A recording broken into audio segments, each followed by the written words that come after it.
सरकार ने कह दिया, अखबार में आ गया लिखित ये कि जिसकी सालाना आय 1,80,000 से कम है हरियाणा में, उनके बच्चे अगर गवर्नमेंट स्कूल में जाते हैं तो 500 रुपए फीस देंगे। फ्री में नहीं, 500 रुपए फीस देनी पड़ेगी। और अगर उनके बच्चे प्राइवेट स्कूल में जाते हैं तो सरकार उनको 1100 रुपए देगी। ये तो उनको मिलेंगे अगर उनके बच्चे जाएंगे तो, और ये उनको देने हैं। अब बताओ आदमी क्या करेगा? देने वाला काम करेगा, मिलने वाला काम करेगा? भाई आदमी का बच्चा अगर गवर्नमेंट में जाता है तो पैसे देगा, और प्राइवेट में जाएगा तो सरकार देगी। बताओ आदमी क्या करेगा? प्राइवेट भेजेगा, अपने घर से 500 क्यों लगाएगा? एक तो सरकारी, एक तो प्राइवेट। तो आम जो ये गरीब आदमी अपने बच्चे को कहाँ भेजेगा? ये देखो कितनी अच्छी चाल है, अगर तुम्हें समझ में आया तो। ये चल रही है सरकार।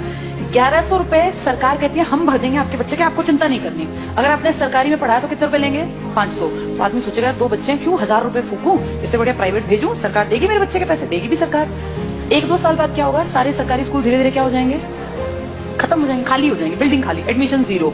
1 साल 2 साल 5 साल बाद क्या होगा? सारे एडमिशन 0 0 0।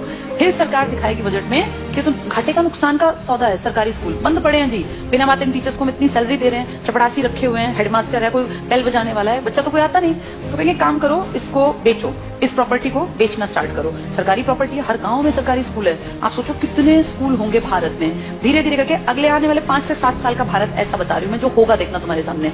ये सारे स्कूलों का दाम निकलेगा, दाम इन द सेंस भाई जहां जितने महंगी प्रॉपर्टी है वहां महंगा। अब कौन खरीदेगा पूरे देश की बेल्ट को? जिसके पास पैसा है। तुम और मैं तो नहीं खरीद सकते देश के स्कूल, तो उस देश के पूरे स्कूलों को खरीदने का किसके पास पैसा है?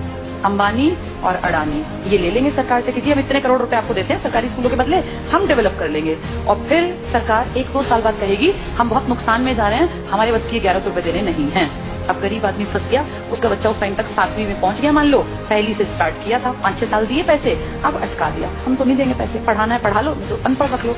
अब वो बेचारा गया कि वापस सरकारी में जाके देखो तो सरकारी पे तो ताला है, बोर्ड बदला हुआ है। किसके पास है वो बोर्ड? अब अंबानी। अब अंबानी अडानी प्राइवेट स्कूल है, तो वो जाके फीस पता करेगा तो भैया मैं तो नहीं पढ़ा सकता।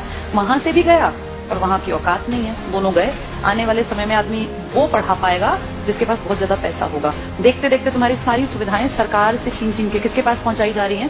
प्राइवेट। बस तुम्हें समझ में लेट आएगा, जब तक समझ में आएगा फिर चीख चिल्ला लेना, फिर थोड़ी ना कुछ होगा। सरकार वापस थोड़ी ना लेती है किसी भी चीज को, दे दी तो दे दी। मैं तुम्हें अपना एग्जाम्पल देती हूँ। जब मैं जॉब में आई थी ना, उस टाइम पर हमारा पहला बैच था जिनकी पेंशन बंद की गई थी। मैं उसकी खुद, जैसे मान लो लाइव तुम्हारे सामने एग्जांपल हूं, जिनकी सबसे पहली पेंशन बंद हुई वो हमारा बैच था। हमें समझ ही नहीं आया कि सरकार ने क्या किया, क्योंकि उस टाइम हमारी उम्र थी 20-21 साल। 20-21 साल के बच्चे को थोड़ी ना पेंशन की कीमत पता है। लेकिन अब जब उम्र बढ़ रही है तो समझ में आ रहा है सरकार ने सब कुछ खत्म कर दिया बुढ़ापे का। तुम्हारे माँ बाप अगर किसी के गवर्नमेंट जॉब में थे और अगर वो रिटायर्ड हैं तो तुम्हें इसकी कीमत पता होगी। पता है इसकी कीमत क्या है? किसी के सामने आखिरी सांस तक हाथ नहीं फैलाना पड़ता। ये है पेंशन की कीमत। आपका बेटा निकम्मा निकले, नालायक निकले, बेटी आपके लिए कुछ ना करे, आपको चिंता ही नहीं।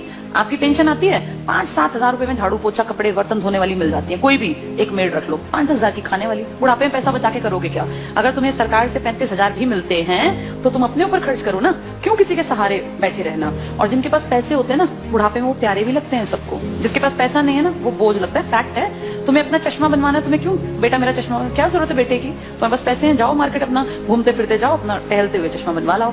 ये कीमत बुढ़ापे में जाके अकल आती है। हमारे बैच ने कुछ नहीं किया, मुझे भी समझ नहीं थी, अकल ही नहीं थी। लेकिन अब जब एज बढ़ रही है ना और हम देख रहे हैं दुनिया को, तब समझ में आ रहा है कि सबसे कीमती चीज इंसान के पास बुढ़ापे में पेंशन होती है। मेरे खुद के फादर पेंशनर हैं, तो हमें दिखता है कि पेंशन की जो वैल्यू है ना वो किसी चीज की नहीं है। इतना रखा पैसा आप यूज नहीं कर पाते। महीने के जब वो 30 हजार आते हैं ना, तो आपको लगता है यार मैं तो जब तक जीऊंगा आखिरी सांस तक ये तो आने ही आने हैं, और ये बढ़नी आप फ्री होकर काम करते हैं। लेकिन ये अकल उनको थी जो पेंशन यूज कर रहे थे या बुढ़े थे।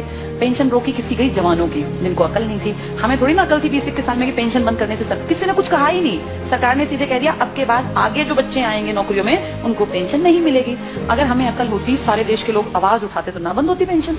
अगर सब भाई किसानों ने क्या किया, इकट्ठे हुए तो क्या कृषि कानून वापस नहीं हुए ना? तो अकल हो तो आदमी उस टाइम पे सही डिसीजन ले ले। पर आज अब तुम कितनी कोशिश कर लो, क्या सरकार पेंशन बहाल कर देगी? नहीं करेगी। मतलब ना के बराबर है। एक आधा राज्य को करे, लालच में 1-2 साल में कह दे, पर वैसे नामुमकिन बराबर है। इसीलिए जब चीजें बंद हो रही होती है ना, तब जागना होता है कि सरकार गलत कर रही है। अब सरकार स्कूलों की तरफ गलत कर रही है। इसकी अकल 7-8 साल बाद की जनरेशन को आएगी, जब वो देखेंगे कि पढ़ाने के लिए ना तो सरकारी बचेंगे और प्राइवेट मुंह खोल के पैसे मांगेंगे। अब या तो पढ़ा लो या तो अनपढ़ रख लो, फिर फंसेंगे लोग।